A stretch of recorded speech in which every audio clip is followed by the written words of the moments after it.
Hello everyone, welcome back to my channel. এখন বাজে দুপুর 1টা। আজ বিকাল 3টে থেকে আমাদের প্রোগ্রাম। আজ স্কুলে চিলড্রেন্স ডে উপলক্ষে থাকছে ড্রয়িং কম্পিটিশন, খাদ্য মেলা, আরও অনেক কিছু। আর আমি আজকে ম্যানেজমেন্টের দায়িত্বে আছি, তাই একটু বিজি। চলো রেডি হয়ে নিই।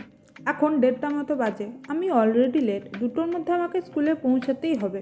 আসলে আমার শাড়ি পরতে খুব অসুবিধা হয়। আমি নিজে নিজে শাড়ি পরতেই পারি না, তাই আমার কোথাও যাওয়ার থাকলে প্রচণ্ড প্রবলেম ফেস করতে হয়। এই যে আমি প্রায় রেডি, আর তাড়াহুড়ো করে ঘড়িটাও খুঁজে পাচ্ছিলাম না। কি সমস্যা বলো তো? আসলে মানুষ কুড়ে হলে যা হয়। যে আমি প্রায় স্কুলে পৌঁছে গেছি। স্কুলে পৌঁছে দেখলাম সমস্ত কিছু রেডি। স্কুলটাকে ভীষণ সুন্দরভাবে সাজানো হয়েছে। আর আমিও ম্যানেজমেন্টের কাজ শুরু করে দিয়েছিলাম। টেবিল সেট করা, কালার ডিস্ট্রিবিউট করা, নেম লিস্ট চেক করা। বাকি ম্যামরা অতিথি আপ্যায়নের দায়িত্বে ছিলেন। ছোটদের হাসি ঠাট্টা, নয়, হোল স্কুল একদম ফেস্টিভ ফিল হচ্ছিল। ওদের সামলাতে সামলাতে আমারও কালঘাম ছুটে গেছে। ইভেন্ট শেষে সবাইকে একটা ছোট্ট ট্রিট দেওয়া হয়েছে। ওদের খুশি দেখে আমারও বেশ লাগছিল। ভিডিওটা ভালো লাগলে অবশ্যই লাইক, কমেন্ট, শেয়ার, সাবস্ক্রাইব করে দিও। দেখা হচ্ছে পরের ভিডিও।